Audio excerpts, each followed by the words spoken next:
सुप्रभात बच्चों। हिंदी की कक्षा में एक बार फिर से आप सबका बहुत बहुत स्वागत है। आज हम पढ़ेंगे पाठ नंबर 4 जिसका नाम है बच्चों फ्लाइंग सिख मिल्खा सिंह।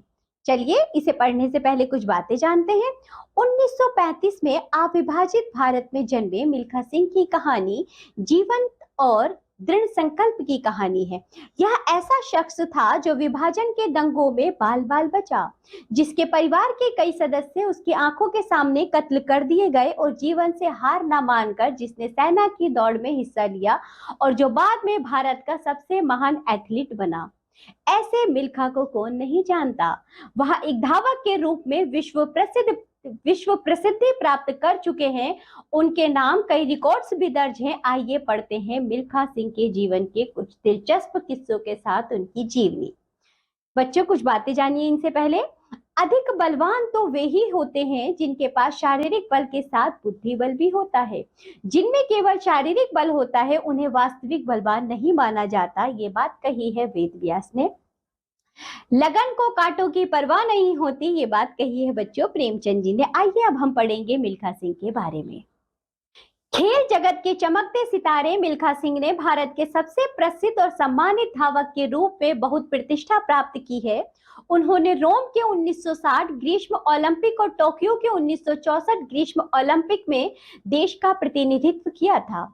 उन्हें उड़न सिख यानी कि फ्लाइंग सिख का उपनाम दिया गया था। यह नाम भारत में नहीं बल्कि पाकिस्तान में पाक जनरल ने दिया था। 1960 के रोम ओलंपिक खेलों में उन्होंने पूर्व ओलंपिक कीर्तिमान को ध्वस्त किया, लेकिन पदक से वांछित रह गए। इस दौड़ के दौरान उन्होंने ऐसा राष्ट्रीय कीर्तिमान स्थापित किया जो लगभग 40 साल बाद जाकर टूटा। तो बच्चों मिल्खा सिंह का जो जन्म हुआ था जब भारत आजाद नहीं हुआ था, जब भारत पाकिस्तान बच्चों एक हुआ करता था, उस समय हुआ था। पंजाब के सिख राठौर परिवार में हुआ था। 17 अक्टूबर 1935 को हुआ था। अपने माँ बाप के 15 संतानों में वह एक थे। उन्हें कई भाई बहन बाल्यकाल में ही गुजर गए थे। भारत के विभाजन के बाद हुए दंगों में मिल्खा सिंह ने सन 1947 में अपने माता पिता और भाई बहन को खो दिया। अंततः वे शरणार्थी बन ट्रेन द्वारा पाकिस्तान से दिल्ली आए। दिल्ली में वह अपनी शादीशुदा बहन के घर पर कुछ दिन रहे। कुछ समय शरणार्थी शिविरों में रहने के बाद वे दिल्ली के शाहदरा इलाके में एक पुनर्स्थापित बस्ती में भी रहे। मिल्खा सिंह ने 12 वर्ष की उम्र में बहुत दुख देखे और उन्होंने जीवन में कुछ कर गुजरने की ठान ली। अपने भाई मलखान के कहने पर उन्होंने सेना में भर्ती होने का निर्णय लिया और चौथी कोशिश के बाद सन 1951 में सेना में भर्ती हो गए। बचपन में वे घर से स्कूल और स्कूल से घर की 10 किलोमीटर की दूरी दौड़कर पूरी करते थे और सेना में भर्ती के वक्त क्रॉस कंट्री रेस में 6ठे स्थान पर आए थे। इसलिए सेना ने उन्हें खेलकूद में स्पेशल ट्रेनिंग के लिए चुना था। सेना में उन्होंने कड़ी मेहनत की और 200 मीटर व 400 मीटर में अपने आप को स्थापित किया। कई प्रतियोगिताओं में उन्होंने जीत भी हासिल की। सन 1956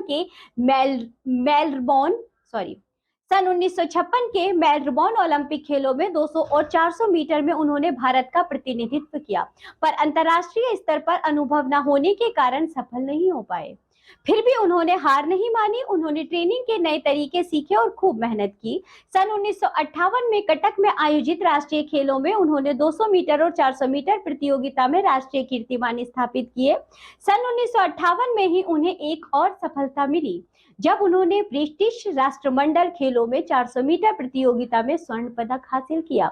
इस प्रकार राष्ट्रमंडल खेलों में व्यक्तिगत स्पर्धा में स्वर्ण पदक जीतने वाले वे स्वतंत्र भारत के पहले खिलाड़ी बन गए। सन 1958 से 1960 का समय मिल्खा सिंह का सुनहरा काल था। इसी दौरान सन 1960 में उन्हें पाकिस्तान में दौड़ने का निमंत्रण मिला। उन्होंने इस निमंत्रण को ठुकरा दिया क्योंकि अपनी बचपन की कड़वी यादों के चलते वे पाकिस्तान जाने को मना करते रहे। किंतु जब ये खबर प्रधानमंत्री जवाहरलाल नेहरू को मिली तो उन्होंने मिल्खा सिंह को बुलवाया व समझाया। अंततः उन्हें पाकिस्तान जाना ही पड़ा। इसके बाद मिल्खा सिंह वाघा बॉर्डर के रास्ते पाकिस्तान पहुंचे। 15 किलोमीटर तक सड़क के दोनों तरफ खड़ी भीड़ के हाथों में उस समय भारत और पाकिस्तान के झंडे लहरा रहे थे। पाकिस्तान के प्रसिद्ध धावक अब्दुल खलीक को उन्होंने दौड़ में हराया और अपनी अद्भुत प्रतिभा का परिचय दिया। उन्हें दौड़ते देख पाकिस्तान के तत्कालीन जनरल अयूब खान ने उनके गले में मेडल डालते हुए कहा था, आज तुम दौड़े नहीं उड़े हो। इसलिए हम तुम्हें फ्लाइंग सिख के खिताब से नवाजते हैं। सन 1960 में रोम में ओलंपिक खेल शुरू होने वाले ही थे। सभी की उम्मीदें मिल्खा सिंह पर टिकी हुई थी। 400 मीटर दौड़ में मिल्खा सिंह ने पुराना ओलंपिक रिकॉर्ड तोड़ दिया, लेकिन उन्हें चौथा स्थान मिला और वे पदक ना पा सके। 250 मीटर की दौड़ में वे सबसे आगे दौड़ रहे थे, लेकिन उन्हें लगा कि वे अंत तक अपनी यही गति बनाकर नहीं रख पाएंगे, इसलिए उन्होंने पीछे मुड़कर प्रतिद्वंदियों को देखा, जिससे स्वर्ण की आशा वाले मिल्खा को कांस्य पदक भी नहीं मिल पाया। इस बात का उन्हें जीवन भर मलाल रहा। इसके बाद सन 1958 में आयोजित एशियन खेलों में मिल्खा ने 400 मीटर और 4x400 मीटर रिले दौड़ों में स्वर्ण पदक जीते। उन्होंने 1964 के टोक्यो ओलंपिक खेलों में भाग लिया। सन 1958 में एशियाई खेलों में सफलता के बाद उनकी पदोन्नति करके उन्हें जूनियर कमीशन्ड ऑफिसर के तौर पर सम्मानित किया गया। पंजाब सरकार ने बाद में उन्हें राज्य के शिक्षा विभाग में खेल निदेशक के पद पर नियुक्त किया। इस पद से वे 1998 में सेवानिवृत्त हुए।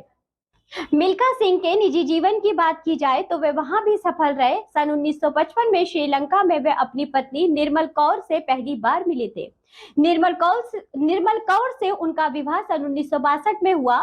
निर्मल कौर भारतीय महिला वॉलीबॉल टीम की पूर्व कप्तान थी। इनकी 3 बेटियां और 1 बेटा है। बेटा जीव मिल्खा सिंह एक मशहूर गोल्फ खिलाड़ी है। मिल्खा सिंह चंडीगढ़ में अपने परिवार के साथ रहते थे। सन 2013 में मिल्खा सिंह ने अपनी बेटी सोनिया के साथ मिलकर अपनी आत्मकथा The Race of My Life लिखी। इसी पुस्तक से प्रेरित होकर हिंदी फिल्मों के मशहूर निर्देशक ओम प्रकाश मेहरा ने भाग मिल्खा भाग नाम फिल्म बनाई। वर्ष 1958 में भारत सरकार ने मिल्खा सिंह को पद्मश्री से सम्मानित किया, पर मिल्खा सिंह ने सन 2001 में भारत सरकार द्वारा दिए जाने वाले अर्जुन पुरस्कार को किन्हीं कारणों से ठुकरा दिया।